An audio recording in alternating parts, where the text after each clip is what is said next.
মজদুর শোন, তোর ফোনটা একটু দে তো, ইম্পর্টেন্ট একটা কল করার আছে। ম্যাডাম, আপনি আমার সঙ্গে এইভাবে কথা কেন বলছেন? এভাবে মানে তোর মতো মজদুরের সাথে এর থেকে ভালো করে আর কিভাবে কথা বলবো? শোন, আমার ফোনে নেটওয়ার্ক নেই আর ফোন করাটা খুব ইম্পর্টেন্ট, তাই বেশি কথা না বাড়িয়ে ফোনটা দে।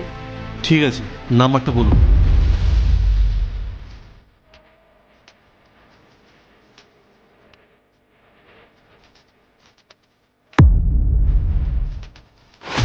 আপনি একদম শিওর তো যেই নম্বরেই কল করবেন? হ্যাঁ সেটাই তো বললাম, যেটা বললাম তাড়াতাড়ি কর। নিন আপনার ফোন। আর শুনুন, আপনার যদি এই নাম্বারেই কথা বলার থাকে তাহলে সরাসরি আমার সাথে কথা বলুন। এই তুই কি নিজেকে খুব বড় ভাবছিস নাকি? তোর মতো লোকের সাথে আমি কেন কথা বলতে যাব? ঠিক বলেছেন ম্যাডাম। ম্যাডাম তোর সাথে সেটা কথা বলেছে বলে কি নিজেকে কি বড় কিছু মনে করছিস? আমি তো শুধু এইটুকুই বললাম, যদি এই নাম্বারে ফোন করতে হয় তাহলে আমার সাথে কথা বলুন। জীবনে কোনোদিন সুন্দরী মেয়ে দেখিসনি তাই না? তোর মতো ফালতু মানুষের সাথে কথা বলে সময় নষ্ট করা মানে নিজেকে অপমান করা। চলো এখান থেকে। ম্যাডাম দেখুন তো ফোনে নেটওয়ার্ক এসছে কিনা। হ্যাঁ নেটওয়ার্ক তো এসেছে, দাঁড়াও একবার কল করে দেখি।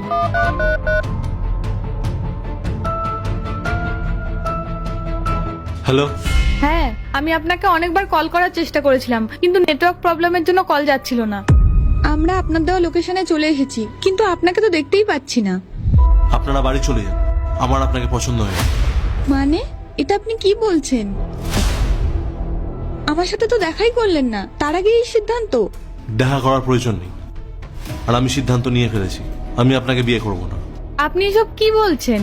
না দেখে কেউ এইভাবে রিজেক্ট করতে পারে? কি? আমার সাথে দেখা করা এতই শখ আপনার? ওকে, একবার নিজের পেছনে ঘুরে দেখুন। পেছনে?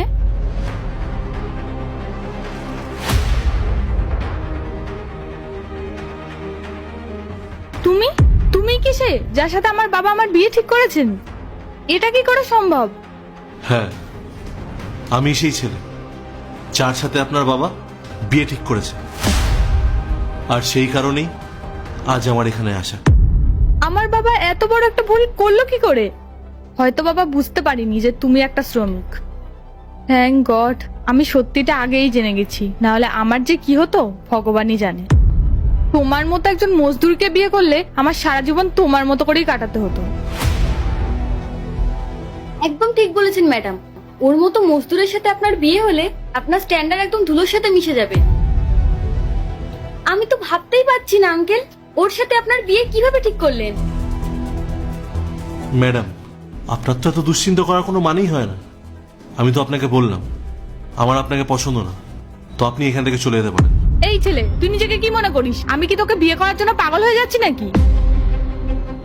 আমি ভেবেছিলাম বাবা হয়তো কোনো একটা বড় লোকের ছেলের সঙ্গে আমার বিয়ে ঠিক করেছে,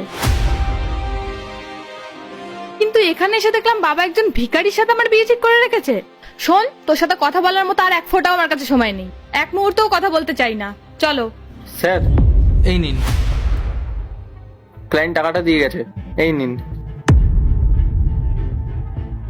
টাকাগুলো ঠিক মতো গুনে নিচ্ছ তো? সব ঠিকঠাক তো? হ্যাঁ স্যার, সব ঠিক আছে। এক মিনিট, তুমি ওকে স্যার বলছো কেন? মালিক তো তারাই হয় যার অধীনে তুমি কাজ করবে, যারা অনেক বিত্তমান হবে। এই ছেলেকে কেন মালিক বলছো? এ তো ভিখারি। আর এত টাকা এসব কি? আমি তো কিছুই বুঝতে পারছি না। ম্যাডাম, এই পাশে যে কোম্পানিটা দেখছেন না, এই কোম্পানির মালিক উনি। আর এরকম একটা কোম্পানি না, আরো 4-5টা কোম্পানির মালিক উনি। আর এই শহরের উনি একজন প্রতিষ্ঠিত ব্যবসায়ী। ওনার গাড়ি বাড়ি টাকা পয়সা কোনো কিছুর কোনো অভাব নেই। আর আমি ওনার কোম্পানির ম্যানেজার হিসেবে কাজ করি। আর ওনাকে দেখে আপনার কি মনে হয় উনি কি অশিক্ষিত? উনি বিদেশ থেকে উচ্চ শিক্ষা শেষ করে দেশে ফিরেছেন, বুঝতে পেরেছেন? আকাশ থামো, আর কথা বাড়ি লাভ নেই। ম্যাডাম, আপনি যখন প্রথমে এখানে আসলেন তখন এসে আমার সাথে কি ব্যবহার করলেন সেটা আপনি ঠিক করেছেন? আপনাকে কত আমি অনুরোধ করলাম যে আমার কথা একটু শুনুন, কিন্তু না, আপনি আমার কথা শুনবেনই না। আপনি আমাকে নম্বর দেখিয়ে বললেন ওটাই কথা বলতে। আমি আপনাকে বললাম যে সরাসরি আমার সাথে কথা বলুন, কারণ ওটা আমারই নম্বর ছিল। আপনার বাবা আমাকে বিয়ের জন্য কেন পছন্দ করলো সেটা আমি জানি না, কিন্তু আপনার বাবা এটা ভালো করে জানে যে আপনি কি প্রকৃতির মানুষ। আপনি শহরে বড় হয়েছেন, আপনি হয়তো স্মার্ট মডার্ন, কিন্তু আপনার মধ্যে একটুও মানসিকতা বোধ নেই। মানুষের সাথে কিভাবে কথা বলতে হয় এইটুকু বোধ পর্যন্ত আপনার মধ্যে নেই। একটা মানুষ যদি মজদুরের কাজ করে তাহলে সে ভিখারি আর ছোট লোক হয়ে গেল? আগে নিজের মানসিকতা ঠিক করুন, তারপরে নিজেকে মানুষ বলে দাবি করবেন। যাই হোক, আপনি একটু আগে বলছিলেন না যে আপনি আমাকে বিয়ে করতে চান না, কিন্তু এখন আমি নিজেই বলছি আমি আপনাকে বিয়ে করতে চাই না। বিয়ে করা তো দূরের কথা, আমি আপনার মুখও দেখতে চাই না। এ আপনি কি বলছেন? আমার তো আপনাকে খুব পছন্দ হয়েছে, আর আপনি যে কাজটা করছেন তাতেও আমার কোনো সমস্যা নেই। তাহলে আপনি আমাকে রিজেক্ট করছেন কেন? বাহ, নিজের আসল চেহারা কত দ্রুত বদলে ফেললেন। এখন যখন জানতে পারলেন আমি ধনী, আমার অনেক অনেক সম্পত্তি আছে, আমার গাড়ি বাড়ি কোনো কিছুরই অভাব নেই, অন্য সব সমস্যা মিটে গেল। বাহ, আপনার আসল চেহারাটা না আমার সামনে চলে এসেছে। আপনি আপনার বাবাকে জানিয়ে দেবেন যে আপনি রিজেক্ট হয়ে গেছেন, আর কেন রিজেক্ট হয়ে গেছেন সেটা আর বলার দরকার নেই।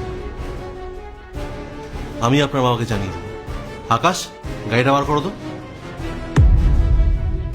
দেখুন, যা হয়েছে ভুলে যান না, আমাকে প্লিজ ক্ষমা করে দিন। আমি আপনাকে এতগুলো কথা শুনিয়ে অপমান করলাম, একটুও লজ্জা হলো না তাও আপনার? বেরিয়ে যান এখান থেকে, বেরিয়ে যান।